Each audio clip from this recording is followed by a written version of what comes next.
Ladies and gentlemen, today we're gonna have a heart-to-heart because I think it's very much imperative to actually know about this, where you can know how to deal with loss and failure and rejection. Because I think that is the thing that we struggle with the most. And I wish I had like a formula just to give to you and be like, here it is. This is what you can do, and it will all go away. You understand? Because I have experienced my fair shares of failures, rejection, and loss, and it is very much like, how can I put this in such a way? Like, it's very much painful to deal with those stuff. You might say that it is easier when you tell someone that when they get, let's say, they experience a death in their family, or they lose someone that they love, you comfort them and tell them that it is all right. But when it comes to you, it does not reflect the way that you told the other person that it's going to be all right. So in an attempt to actually help you deal with this loss, rejection, and failure, I'm going to help you somewhat, because I think, yes, there are certain ways you can deal with this, but it's not as easy as just saying that if you just do them, then automatically everything is just going to be all right. No, what I'm saying is that these are the things that you can practice that will help you deal with these things better. You understand? And eventually you will, yes, you might experience some kind of pain in the end, but the pain won't impact you as much as when you started. So the first step is that stop trying to avoid it. Stop trying to avoid the fact that you suffered some kind of loss, some kind of failure, some kind of rejection. You see, ladies and gentlemen, especially when it comes to rejection, yes, you can prepare for it. Just like me, I have trained myself so that when I get rejected by the women that I approach, like, it doesn't impact me that much. But when it comes to failure and loss, it is not as easy as people think. Because right now, if let's say you experience a death with someone that you love, obviously death is not something that you expect. It just happens, and you don't know how to deal with it. The worst thing that you can do for yourself is to avoid it. I always make this comparison with the people that actually I help and I pray for whenever I can sense some kind of pain inside of them, especially when it comes to loss of someone that they love. I always tell them this thing, that if you had a rock and you put a rock at your doorstep, then you leave and you go somewhere. When you come back, will that rock leave? No, it won't leave. It's still gonna be there. So it's the same with the pain that you're dealing with of loss or of failure. The fact that you avoid it doesn't mean it's gonna go away. It can actually hurt someone in the process, because of the fact that you didn't deal with it. And what are some of the things that you do so that you hurt people? You lash out of them. You become promiscuous because you're trying to deal with that rock that is there, because it's disturbing you, but the problem is that you are avoiding it. So you lash out on people, you become a social butterfly. Social butterflies that you sleep around, and you start drinking alcohol, and you start doing drugs, and you start to lose yourself and do some destructive behaviors. So stop trying to deal with it by avoiding it.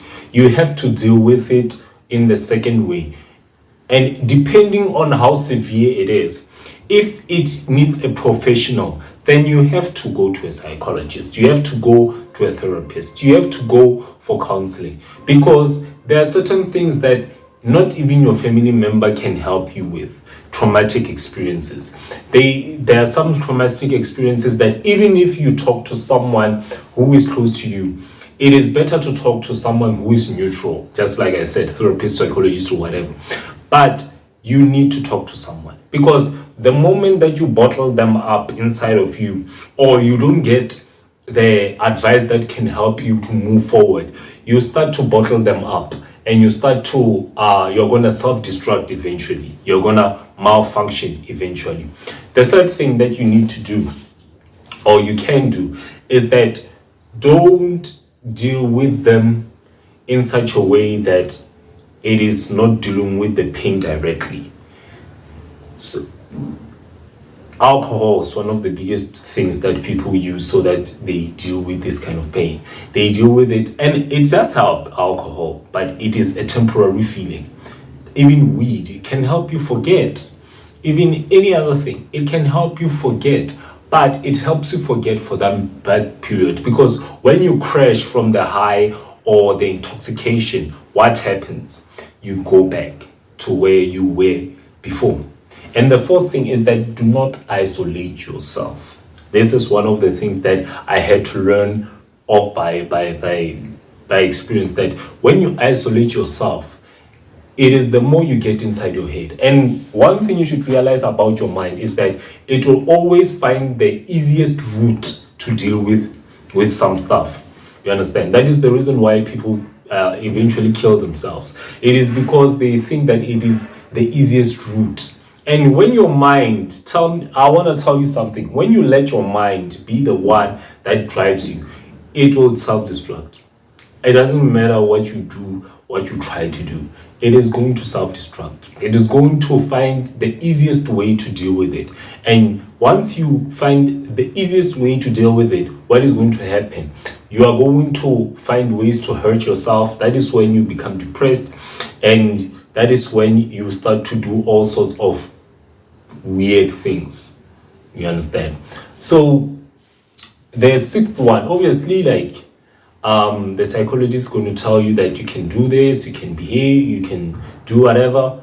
But the sixth thing, and another one, is that do not do this. Do not try to deprive yourself from the people that can actually help you. It goes hand in hand with isolation. Do not deprive yourself from people who can actually help you, your closest friends. I know that you might feel like you don't want to talk to anyone because you are trying to deal with it. But do not deprive yourself, because what they're doing there is doing in your best interest. They are trying to help you deal with it, and that is in their best interest. But in those times, that's when you're going to identify the kind of people that you have in your circle. Those are the type of things. And lastly, do not make decisions when you're emotional. Do not make decisions when you're emotional. When you're emotional, you will then get in your head more. You will try to escape. You will try to do shortcuts. You will do things because you want that high, that highness.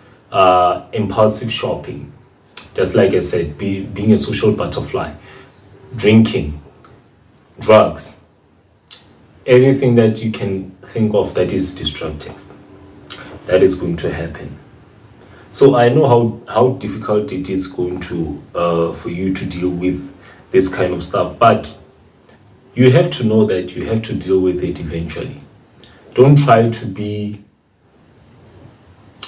what people perceive you to be, especially when you're a man. Don't be someone who is like a strong being and you don't have feelings, because the moment that you do that, it is the moment that you're going to self-destruct. I hope you find it helpful, and I had to deal with this myself. That's why I did this video, but I can't get into detail of what I'm dealing with or what I've dealt with, but eventually you will get there as well. So I hope you find this video helpful wherever you are.